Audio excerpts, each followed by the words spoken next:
For today's headlines, Omicron dominant this month. Manila gears up for Omicron surge. Baguio suspends QTP issuance. DILG orders inspection of quarantine hotels. That Comelec rule on PDP petitions merits. Bulacan, Cavite, Rizal under stricter alert level 3 until mid-January. A 5.7 magnitude quake hits remote Japanese islands.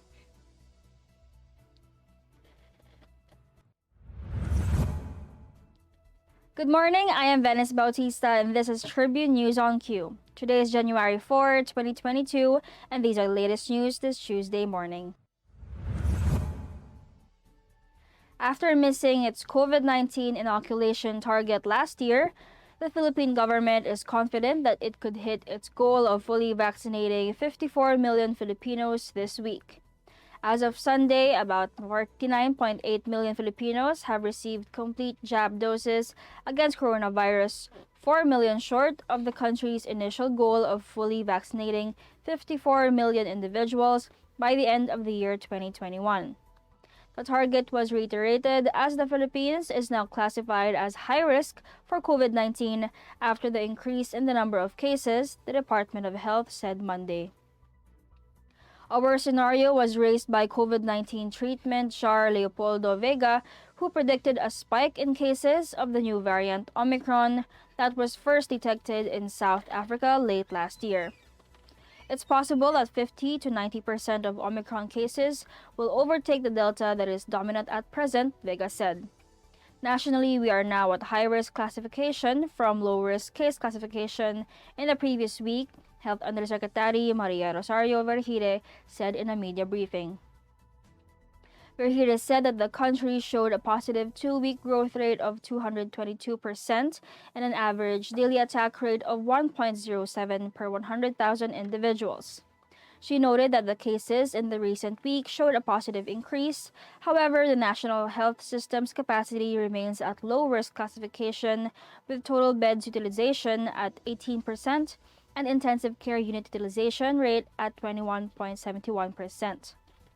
Likewise, Metro Manila has also been classified as high risk for COVID-19 with a 2-week growth rate of 813% and an average daily attack rate of 5.42 per 100,000 population. Vergire noted that the health system's capacity of Metro Manila remains to be under 50% capacity utilization.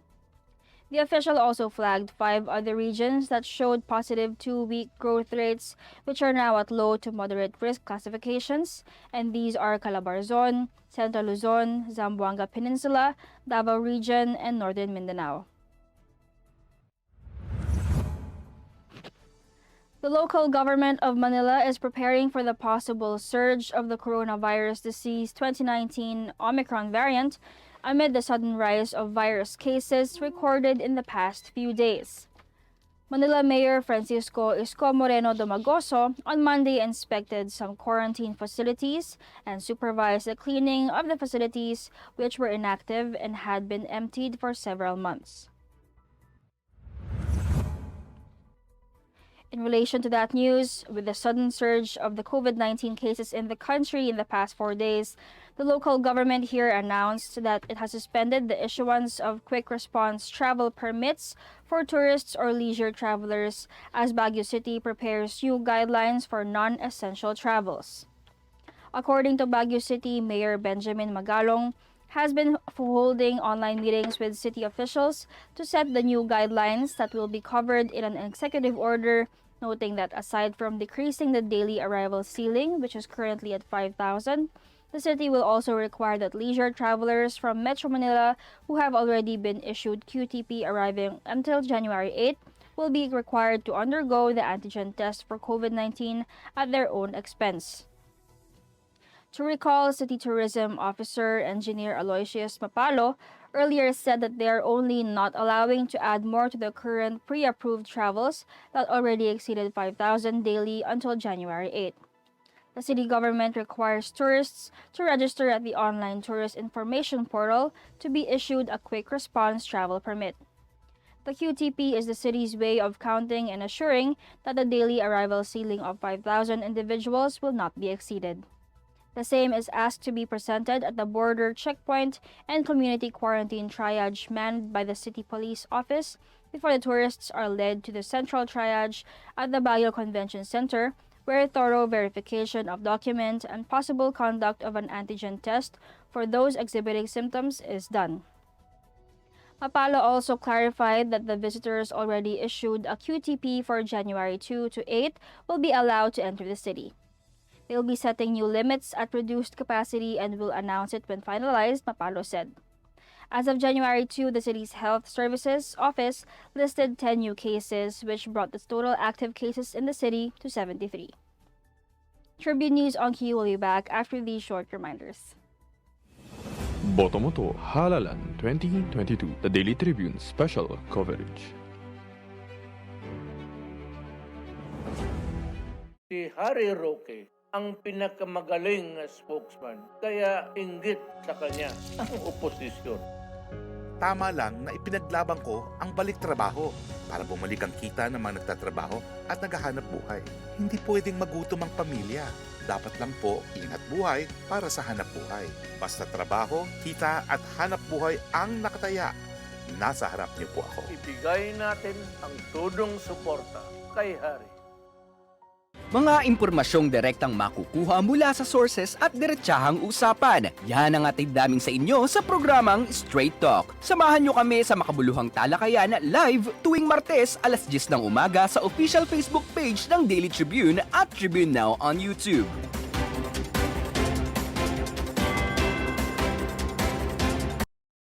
Alamin ang latest entertainment at sa mga paborito nyong celebrities kasama si Pocholo Concepcion sa programang What's Up. Makibanding at kwentuhan kasama ang mga kilalang personalidad sa entertainment industry. Sama-sama natin silang kilalanin at silipin ang makulay nilang mundo every Tuesday at 2 p.m. Kaya sit back and relax lang kayo mga katribu. Hanapin at ilike ang Daily Tribune Facebook page at Tribune Now on YouTube. Dahil sagot na namin ang masayang kwentuhan dito lang sa What's Up. Boto mo to Halalan 2022, the Daily Tribune special coverage.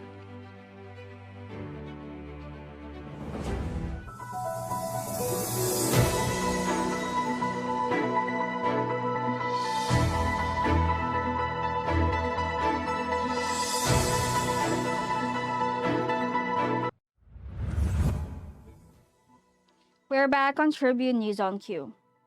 The Department of the Interior and Local Government on Monday ordered the Philippine National Police to conduct a surprise random inspection of the hotels serving as quarantine facilities. It also warned that personnel working in these hotels will also face charges if any of the persons supposedly in quarantine would be absent from their facilities at the time of the inspection. The move comes after reports of travelers skipping quarantine reached the agency. Authorities are preparing charges against Gwyneth Ann Chua, who was found to have left her quarantine room at the Baray Hotel in Makati to join a party in a club in the same city. Another case of a traveler who checked into another quarantine hotel but went straight to her condominium unit where she availed of a massage service was also reported. All those found absent from the facilities will be charged together with the hotel or facility management and staff in cahoots with these individuals. Interior and Local Government Secretary Eduardo said, and the PNP meanwhile will ask the Bureau of Quarantine for the names of all quarantined persons and will physically check if they are present in their respective hotel quarantine facilities. The DILG chief called on Filipinos returning from abroad and their families to just bear with the stricter quarantine enforcement. The ruling PDP Laban party on Monday justified its latest petition to the Commission on Elections, asserting that it is based on a constitutional precept on the exercise of suffrage. In a statement, the administration's party also asked the poll body to resolve all pending issues involving the aspirants and party list groups before the 2022 ballots are printed. The Comelec is set to start printing ballots on January 12, and the group issued a statement after former Senate Secretary and now senatorial aspirant Lutgardo Barbo alleged that Cusi's faction wanted to derail the election day. Barbo belongs to the other faction of PDP Laban led by Senators Manny Pacquiao and Coco Pimentel. He was a longtime aide to Pimentel and his late father, former Senator Nene Pimentel. He also claimed that his faction is the true PDP Laban party and the said petition has not been authorized by them. Cusi led his group in filing a petition to the Comelec to reopen the period for the filing of COC, contesting that the 1 to 8 of October 2021 deadline was unreasonable, unnecessary, and legally impossible. They argue that if Batas Pambansa 881, Republic Act 7166, and RA 8436 had been applied for the 2022 elections by the Comelec, the deadline for the filing of COC would be February 7, 2022, or a day before the start of the official campaign period for the 2022 polls. The government will reimpose tighter COVID-19 measures in Bulacan, Cavite, and Rizal to curb virus transmission, Malacanang announced Tuesday. The three provinces, which are currently under Alert Level 2, will escalate to Alert Level 3 from 5 to 15 of January, said Cabinet Secretary Carlo Nograles. Due to a sharp increase of COVID-19 cases in the particular localities, the Interagency Task Force approved yesterday the recommendation of its Sub-Technical Working Group on Data Analytics to escalate Bulacan, Cavite, and Rizal to Alert Level 3. He said this through a statement. The announcement came just 4 days after the Pandemic Task Force had decided to put Metro Manila under Alert Level 3 following an exponential growth of new infections, which experts attributed to a possible local transmission of the Omicron variant and holiday gatherings. The rest of the Philippines will remain under Alert Level 2 until mid-January unless otherwise stated by the IATF. At press time, the entire Philippines was deemed as high risk for coronavirus, and meanwhile, healthcare utilization rates across the country remained at low risk, with only 18% of the total beds utilized, 22% of beds in intensive care units were occupied. The transmission of the highly contagious Omicron variant in communities is assumed even if health authorities have yet to confirm it through genome sequencing, the health department said. Tribune News on Q will be back. Stay with us. Boto mo to, Halalan 2022, the Daily Tribune special coverage. Ang Daily Tribune may digital shows na din. Dahil sa mas lumalaki at mas lumalakas nating tribu, handog sa inyo ng Daily Tribune ang mga programang magbibigay buhay araw-araw. Be informed at mag-good vibes tuwing umaga sa programang Gising Na. Be updated sa news and happenings sa Tribune News on Q. Mas kilalanin pa natin ang mga paborito nyong atleta sa programang The Athletes Tribune. Alamin ang latest entertainment sa programang What's Up. Ma-inspire sa mga kwentong hatid ng Perfect. Search lang ang Daily Tribune sa inyong Facebook at Tribune Now on YouTube. See you there, mga katribu! Mga katribu, tara na't makiisa at matuto sa mga public service programs hatid ng Kalingang Katribu. Tuwing Lunes, nandyan ang usapang business na magbibigay tips at inspirasyon sa mga aspiring entrepreneurs kasama sina Comfy Manalo at Vernon Velasco. Tuwing Miyerkules, usapang pangkalusugan naman ang tatalakayin ni Miss Cory Quirino sa Health and Wellness. At tuwing Biyernes naman, kung legal advice ang kailangan mo, sagot ka na ng Legal Diaries kasama si Elmer Navarro Manuel at mga guest lawyers. Lahat ng niya mapapanood tuwing alas 3:30 ng hapon sa Daily Tribune Facebook page at Tribune Now on YouTube. Boto mo to, Halalan 2022, the Daily Tribune special coverage.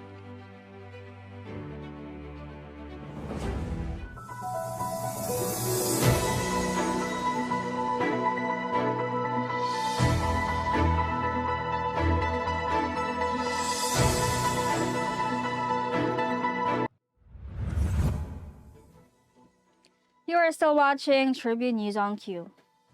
A 5.7 magnitude earthquake hit remote Japanese islands in the Pacific early Tuesday, but there was no tsunami warning, officials said. The underwater quake, measuring 43.4 kilometers in depth, hit at 6:08 a.m. or 21:08 GMT Monday near Bonin Islands, locally known as Ogasawara Islands, the United States Geological Survey said. The islands are some 1,000 kilometers south of the main urban area of Tokyo, which administers them. The Japan Meteorological Agency said its equipment indicated that the quake's strength was at 6.3 magnitude. The agency said there were no concerns a tsunami could have been triggered by the quake. A local official told national broadcaster NHK that there had been no immediate reports of damage or serious injuries, and power and water services remained uninterrupted. But municipal staff are still surveying the area, and some local residents reported that dishes and glasses fell from their shelves or tables in their homes, according to NHK. And that wraps up the stories this morning. Before we go, we would like to thank the SM Store, Araneta Center, Department of Tourism, MG Motors, Hina Motors, Security Bank, and Overseas Community Affairs Council Member Alan Lin of Republic of China for their continued support. Again, this is Venice Bautista on Tribune News on Q. Stay safe, stay healthy, and stay at home. Good morning. Catch the latest news on our website, tribune.net.ph. Follow us on Facebook, Twitter, and Instagram. Subscribe to our YouTube channel, Tribune Now. Download the Daily Tribune app on Apple Store for iOS and Google Play for Android to get the latest and most comprehensive news online. Daily Tribune invites you to join its Viber community, Katribu, to get updates on the hottest news on politics, business, sports, lifestyle, and entertainment. Emoticons of the Tribune mascot Tarsito are available on our community Viber.